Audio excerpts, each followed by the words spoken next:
dans la zone où le palmier à huile est cultivé, moyenne de 2000 mm3 par an.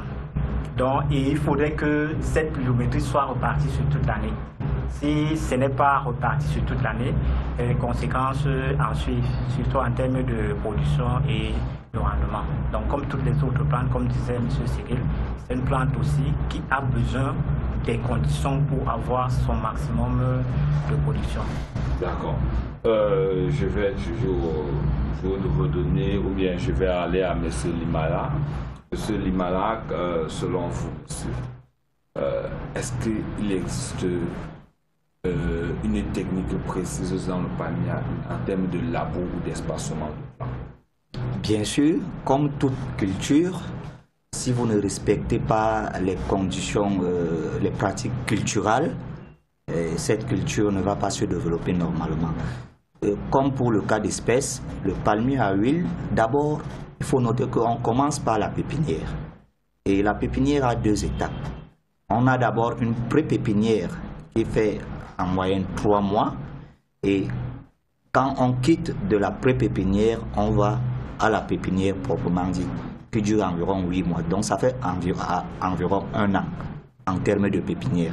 Maintenant, au moment de la transplantation de la plante, il y a également des pratiques qu'il faut respecter. D'abord, quand on aménage le site, on doit faire ce qu'on entend par piquetage. Et le piquetage est une opération qui joue pour la réussite de cette culture. Puisque, comme vous venez de le souligner, il y a des espaces. Je vous redonne la parole. Oui. Vous savez que la pépinière a 2 phases. Oui. La première phase, la pré-pépinière, et la pépinière proprement dit. Dans la pré-pépinière, quel est le travail qu'il faut faire d'abord pour que le palmier à huile commence à... Oui, déjà, il faut dire que dès la réception des noix pré-germées, on doit faire le gâcher. Le gâcher, c'est-à-dire un mélange du substrat qui est la terre noire avec du sable. C'est-à-dire peut-être 3 brouettés de terre noire pour une brouettée de sable. Maintenant, dès qu'on finit de faire le remplissage des sachets, on fait ce qu'on appelle le piquage, c'est-à-dire on prend ces grains qu'on met dans les sachets tout en respectant toutes les conditions nécessaires. Après maintenant, avec tout ce qui suit le traitement phytosanitaire, l'arrosage, le plant atteint 3 mois au stade de 3 feuilles. Il doit maintenant être débarrassé de son sachet polyéthylène pour être maintenant mis dans un autre pot qui est un peu plus grand. Mais il faut quand même noter que pour des raisons économiques, d'aucuns ne passent pas par la pré-pépinière, c'est-à-dire ils font directement la pépinière avec des sachets un peu volumineux. Donc c'est un peu ça, il faut le souligner en passant. D'accord. Bon, après, dans cette étape, on passe sur le champ où il faut d'abord faire le piquetage. Et le piquetage se fait selon le principe d'un triangle équilatéral qui a 9 mètres de côté. À chaque bout se trouve un plan, ce que nous donne exactement pour 1 hectare 153 plants. Mais déjà, il faut dire que pour faire la pépinière d'1 hectare, il faut commander 200 graines, puisqu'on prévoit toujours des pertes. 153 plants pour 1 hectare. Pour 1 hectare. Maintenant, et l'espacement, vous avez formé un triangle équilatéral. Équilatéral de 9 mètres. Ça veut dire qu'à chaque bout d'un triangle équilatéral, on a un palmier. Donc si on joint 2 triangles équilatéraux, nous allons avoir une forme de trapèze. Ça veut dire qu'avec la médiane. Donc c'est un peu ça le système. Monsieur Lionel Camagneux, vous voulez ajouter quelque chose? Oui, je voulais juste renchérir un peu les propos de M. Limala, en disant que l'opération de repiquage des pré-germés est une opération qui conditionne vraiment la réussite de la pré-pépinière. Parce que beaucoup confondent souvent le sens d'orientation de la radicule et de la plumule, pour ne pas dire la tigelle. C'est inverse. Il est important d'orienter la plumule vers le haut et la radicule vers le bas. Bon, voyez, vous faites des termes très tigelle, la tige, c'est qui donne la tige. C'est ça qui plutôt va se développer et émettre des feuilles. C'est ça la plumule. Vers le haut. Oui. Parce que quand on a la noix prigémée, beaucoup confondent en fait. C'est là, la plumule et la radicule. Il est important d'orienter la radicule vers le bas et la plumule vers le haut. Okay, c'est la position que je voulais apporter. Maintenant, pour ce qui est des dispositions en champ, je pense que peut-être mon confort c'est un peu trompé. Si on fait une disposition de 9 sur 9, comme il a dit, on aura 143 plants à l'hectare et non 153. J'ai dit 143. Bon, 143. Oui, et je vous ai dit ceci, n'est-ce pas? Le nombre, il faudrait que les téléspectateurs comprennent. Le nombre de plants à l'hectare, ce n'est pas un truc, entre guillemets, si vous me permettez le terme, un béni, oui. Ça peut varier. On peut avoir 120 plants à 160 plants à l'hectare. Tout va dépendre des conditions agro-pédoclimatiques dans la zone où on se trouve et de l'objectif de production. Donc, c'est la position que je voulais apporter. Ok, maintenant, y a-t-il une technique de nettoyage des plants? Technique de nettoyage des plants avant de les mettre en champ? Un traitement, la cloison, est-ce qu'il y en a ou bien on fait des sillons et on commence à mettre le palmier? Est-ce qu'il y a une technique dans ce sens?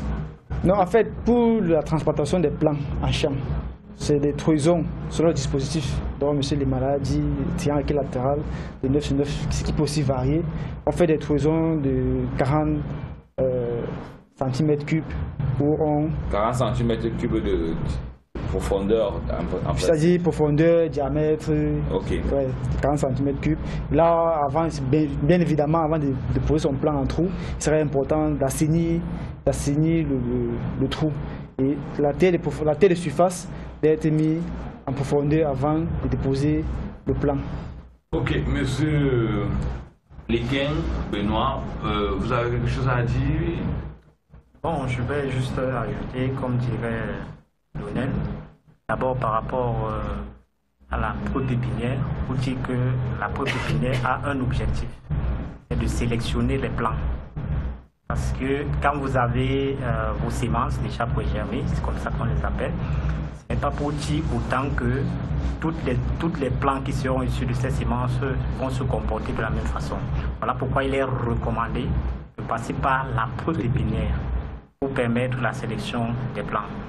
Et il a dit le nombre de plants par hectare varie, plus en fonction même de la surface. Quand vous respectez l'aliment de 9 mètres, vous allez vous rendre compte que si votre surface n'est pas, si vous n'avez pas les bonnes dimensions, bien vous pouvez avoir des décalages par-ci par-là, vous allez donner un nombre de plants qui sera réduit à l'hectare. Mais généralement, entre 143 et 150. C'est le nombre exact des plants par hectare. D'accord. Et monsieur Lima, monsieur Léquin. Oui, il y a les Lili, c'est ça, je dérange un peu. Bon, on va revenir à la thématique centrale. Comment bien préparer sa retraite avec la culture du palmier? On suppose que l'idéologie, c'est que même le jeune de nos jours peut commencer à investir en sachant que c'est une production de longue durée, selon moi et selon ma recherche. Comment donc il peut bien préparer sa retraite avec cela? Merci pour la question. Il faut dire que c'est très facile de préparer sa retraite avec une culture comme le palmier à huile, mais il faut une seule condition. La condition là, c'est d'être accompagné par des gens du domaine et des gens qui peuvent vous apporter du surplus dans ce que vous voulez faire. Si vous êtes travailleur et vous vous lancez dans la culture du palmier à huile sans être accompagné, vous pouvez buter.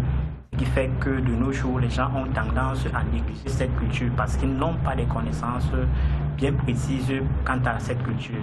Donc on peut bien préparer sa retraite avec le palmier à huile. Il faudrait que l'on investisse dans ce domaine.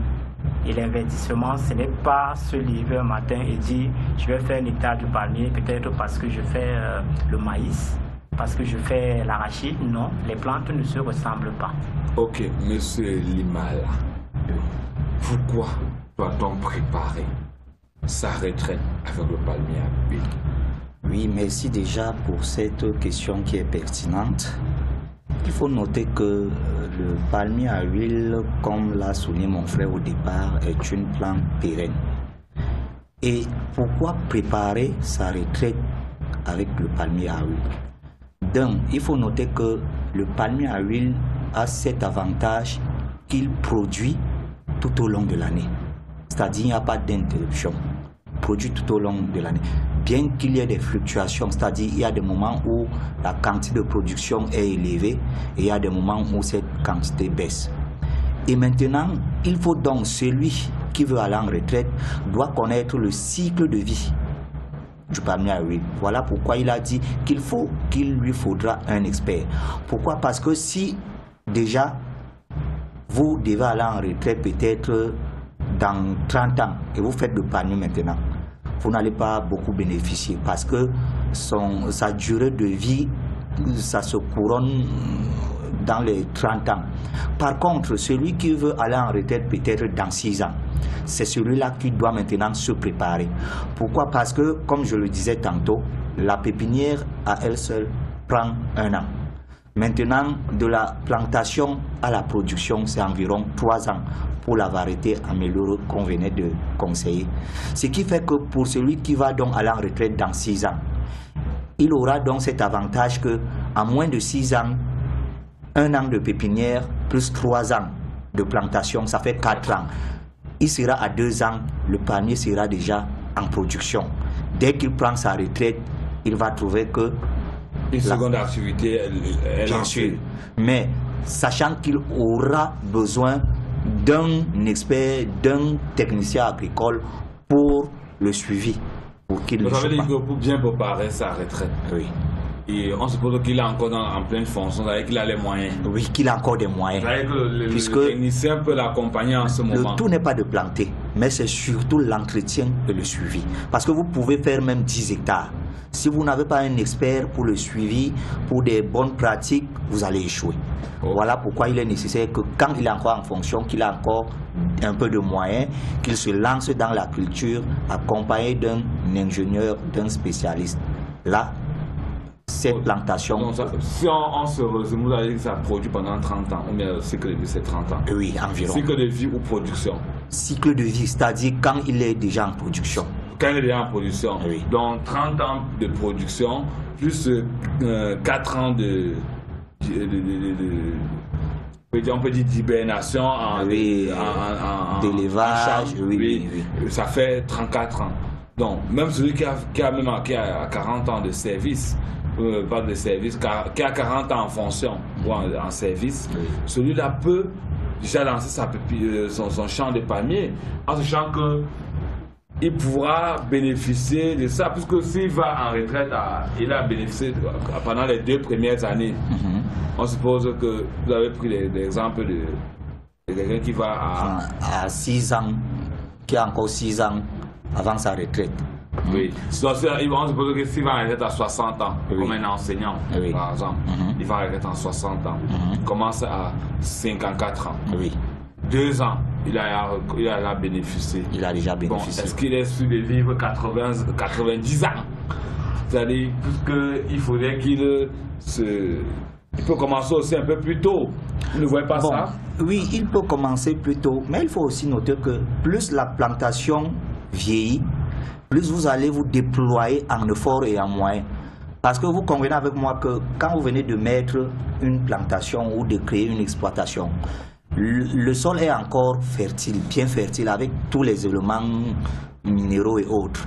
Mais au fur et à mesure, la plantation vieillit, les palmiers grandissent, ça épuise le sol en éléments nutritifs.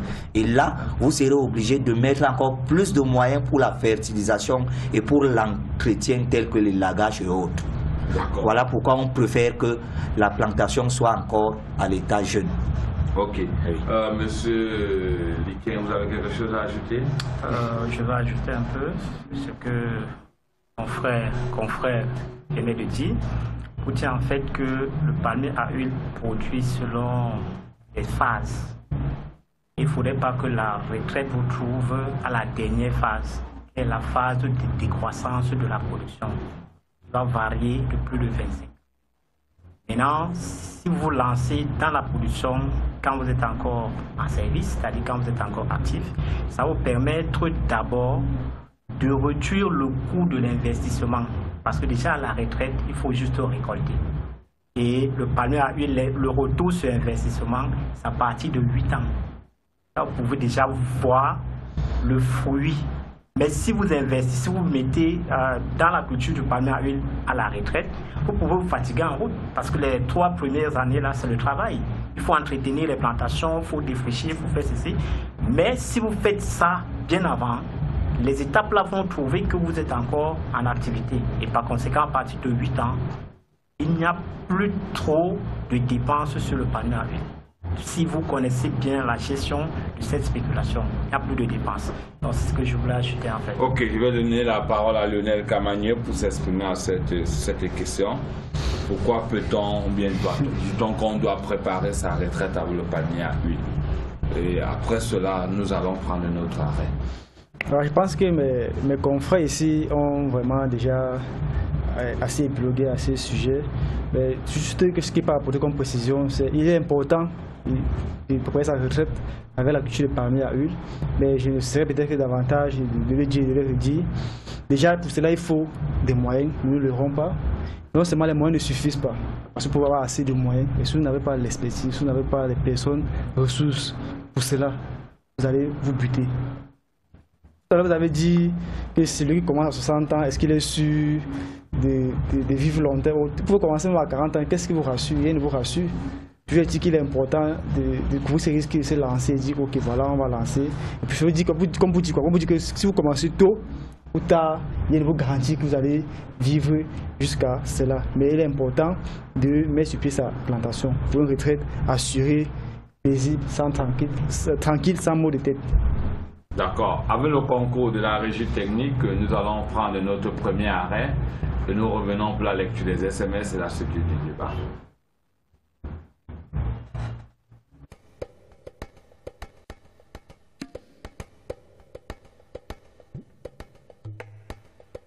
La cueillette des régimes de noix de palmiste.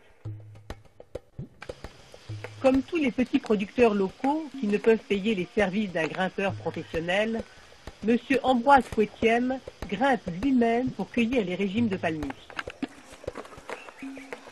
Ayant quitté l'école à 15 ans, il a appris à grimper aux arbres en travaillant avec son père.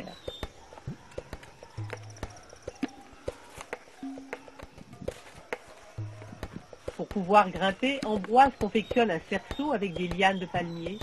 Équipé de sa machette bien aiguisée, il monte jusqu'à 10 mètres de haut par petites saccades.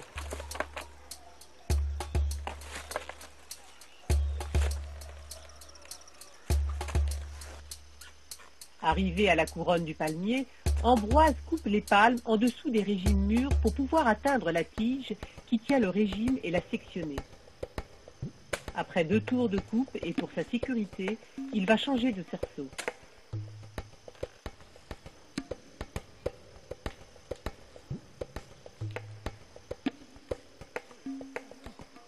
Une fois le régime tombé, il élague le palmier pour faciliter la prochaine coupe.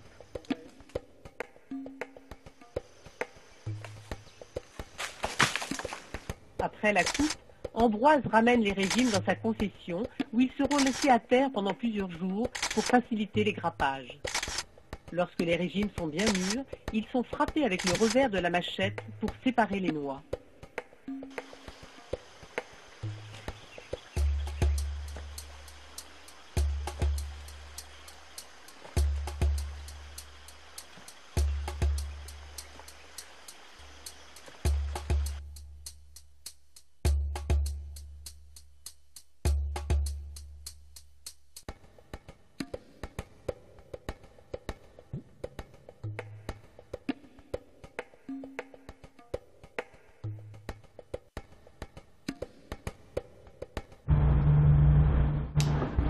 Revenu sur le plateau où nous venons de voir comment un paysan à Fondjomokwet se déploie pour récolter ses noix de palmiers ou des palmistes, autant pour moi, dans son champ. Je vais laisser le soin à Monsieur Limala de nous donner un commentaire à chaud vis-à-vis de cette technique traditionnelle, s'il a inspiré. Oui, merci déjà. Nous venons d'observer ce paysan qui utilisait encore les méthodes, j'allais dire, dépassées.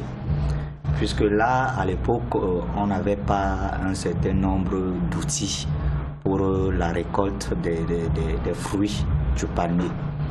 Et d'emblée, les paysans avaient ces méthodes-là où ils utilisent les moyens de bord pour pouvoir grimper sur le palmier et récolter le fruit. Mais il faut dire que de nos jours, nous avons des outils modernes qui, quelle que soit la longueur ou bien la taille du palmier, la récolte se fait de manière aisée, sans toutefois courir des risques comme venait de... Ok, d'accord.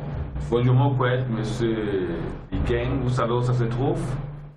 Ça se trouve à l'ouest Cameroun, dans le Haut-Cap. C'était un village du Haut-Cap, Bafa.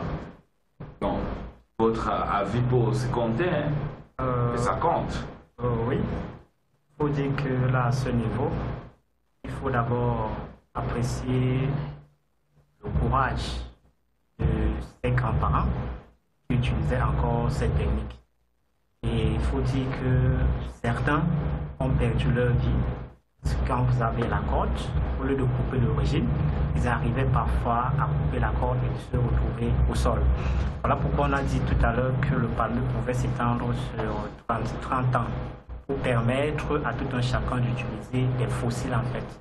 Là, il ne grimpe plus, il est au sol et il va récolter très aisément. Les fossiles, c'est comment ça? Expliquez un peu. Quand on dit fossile, c'est comme une flèche qui a la forme, je ne sais pas comment je vais expliquer ça, d'un crochet. Il y a un crochet au bout. Voilà, qu'on envoie directement, on tire, et quand on tire, le régime tombe. Et il faut aussi dire que j'ai apprécié un peu la façon de récolter parce que ce monsieur a récolté sans toutefois couper les palmes. Or, dans nos villages, les petits ou bien les agriculteurs coupent les palmes en récoltant. Or, ce n'est pas ça la stratégie parce que la plante a besoin de ces plantes pour produire. Donc, il a juste retiré le régime, c'est que j'ai apprécié dans le travail de ce monsieur. Monsieur Lionel Camagneux, votre avis? Ok, là on voit une technique archaïque dépassée, mais tout de même c'est cette technique archaïque dépassée qui a permis qu'on puisse avoir des innovations dans la récolte, notamment avec des fossiles, comme l'a dit, ces fossiles qui sont modulables. Si peu importe la taille du palmier, on peut moduler cela pour récolter facilement le palmier. Juste le régime autant pour moi, sans toutefois endommager les feuilles qui vont me permettre d'apporter des éléments nutritifs pour pouvoir développer d'autres régimes. Ok, mais dans le documentaire, nous a aussi fait comprendre que quand il rentrait avec son régime, il laissait au sol pendant 2, 3 jours, 4 jours par là, question de pouvoir enlever facilement les noix en frappant le revers de la machette. Est-ce que le laboratoire, parce qu'on dit toujours, je m'en vais au labo, je sors du labo, je dis à personne qui a mal à la tête. Donc, je ne sais pas si vous avez cette petite anecdote de Facebook ou de WhatsApp. Vous dites à personne, je sors du labo. J'espère que le chercheur, on va pas discuter ce qu'il a dit, mais c'est un débat, hein, on va en débattre. Je vais dire que cette technique, c'est-à-dire le fait de laisser les régimes fermenter pour que les fruits se détachent lentement, est la technique utilisée par les petits producteurs. Parce que dans les sociétés industrielles, ils n'ont pas besoin de faire ça. Ils mettent des régimes dans une machine, la machine produit une fois. Or, le petit exploitant ne peut pas faire ça. L'inconvénient dans tout ça, c'est quoi? C'est que ça joue sur la qualité de l'huile produite en fait. Donc, plus vous laissez le régime fermenter, plus la qualité de l'huile sera influencée, surtout en termes d'acidité. Voilà pourquoi nous sommes en train de voir dans quelle mesure, avec le centre spécialisé de recherche, dans quelle mesure on va mettre sur pied une variété qui pourra supporter ces conditions. C'est-à-dire, même si vous laissez la variété sur place pendant longtemps, la qualité de l'huile ne sera pas influencée. Ok, quelqu'un a quelque chose à ajouter? En fait, juste que cette technique pour le petit producteur est appropriée, est vraiment louable. Pourquoi? Parce que généralement, il y a ceux qui, après avoir obtenu le régime, utilisent une machette pour dépâter. Il y a des producteurs qui pressent de l'huile avec les pieds. Alors, si vous utilisez une machette, par exemple, pour dépâter les noix, ça fait que ça va peut-être couper les noix. Quand vous allez faire bouillir, au moment de presser, ça peut vous blesser. Alors, en laissant fermenter et que les noix se détachent tout seuls, ça fait que ça conserve le fruit en entièreté. Et il est aussi important vraiment de maîtriser le temps mis pour la fermentation afin de garantir la qualité de l'huile. Ok, on va aller à la rubrique SMS. Bonsoir chers présentateurs, du courage et longue vie à l'émission, mais vous ferez mieux d'améliorer votre vocabulaire technique. Vous tenez sur le plateau. Vous tenez sur le plateau. Il n'a pas signé son SMS. Merci cher monsieur, c'est vrai. Je ne vais pas me justifier. Je ne m'y connais pas. Mais je sais que j'ai suivi. Si vous êtes édifié également, c'est une bonne chose. Je fais l'effort pour vous. Bonsoir, très belle émission. S'il vous plaît, pourquoi est-ce que certaines huiles sont plus appréciées que d'autres alors que certains pas? C'est à qui vous l'apprendre. Peut-être l'huile d'or de temps en temps alors que l'autre est réveillée, comme on dit souvent. Je vais un peu dire quelque chose puisque je travaille dans ce sens-là pour dire que apprécier l'huile dépend de ce qu'on veut. Vous voulez apprécier l'huile en termes de couleur. La couleur peut permettre à ce qu'on apprécie la qualité de l'huile. Mais ce n'est pas très sûr. Seules les analyses chimiques peuvent édifier sur la qualité de l'huile de palme. Nous sommes en train de mener même des recherches sur l'huile de palme vendue dans les marchés de Yaoundé. On ne peut que se baser sur des critères, sur des paramètres chimiques.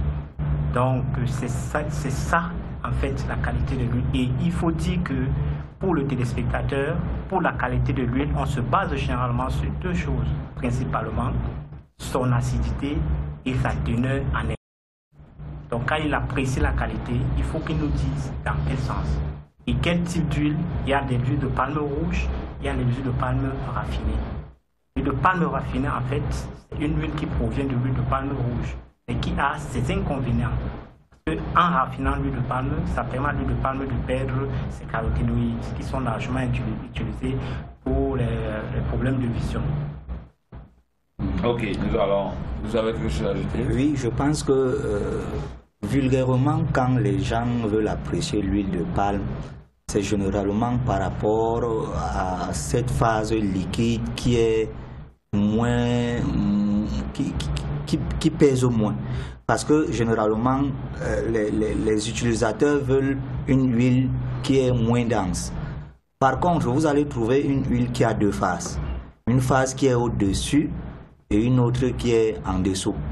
Et cette phase qui généralement reste au bas des récipients, on dit généralement que ce n'est pas une bonne huile.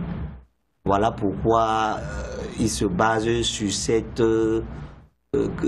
critères-là en termes de phase. Ok, monsieur Lionel, je vous Camanieu. Si j'ai bien suivi la question, le téléspectateur demandait à savoir pourquoi est-ce qu'on parlait d'une bonne huile sur le marché et de mauvaise huile. Enfin, je pense tout simplement que le fait qu'on peut distinguer une bonne et une mauvaise huile sur le marché dépend tout simplement de l'ensemble des opérations mises sur pied, de la récolte à la production de l'huile et aussi la zone de production. Tous ces paramètres peuvent influencer sur la qualité de l'huile. Donc on va avoir les huiles dont on confond ici, une huile peut-être trop acide, une huile biphasée. Donc ce sont ces conditions qui peuvent faire en sorte qu'on puisse avoir des huiles de bonne qualité, des huiles de mauvaise qualité. Ok, bon, salut à la Tibavi Télé ce soir. Merci beaucoup pour votre émission. Quelles sont les plantes assimilables au panier à huile? Il est Les plantes qu'on peut associer. Assimilable, je ne sais pas si c'est assimilé, c'est dans le sens de caractéristiques techniques ou assimilable, c'est dans le sens de l'association. Oui, déjà il faut dire qu'on peut se baser sur la famille ou bien le type de produit qu'on obtient après exploitation. Puisque ici le palmier à huile c'est une plante oléagineuse, c'est-à-dire qui nous permet d'extraire de l'huile à partir de ces fruits. Bon, à partir de là, on peut dire que tel type de plante nous permet aussi d'extraire de l'huile à partir de ces fruits. Là, on peut dire que cette plante est assimilée au palmier à huile.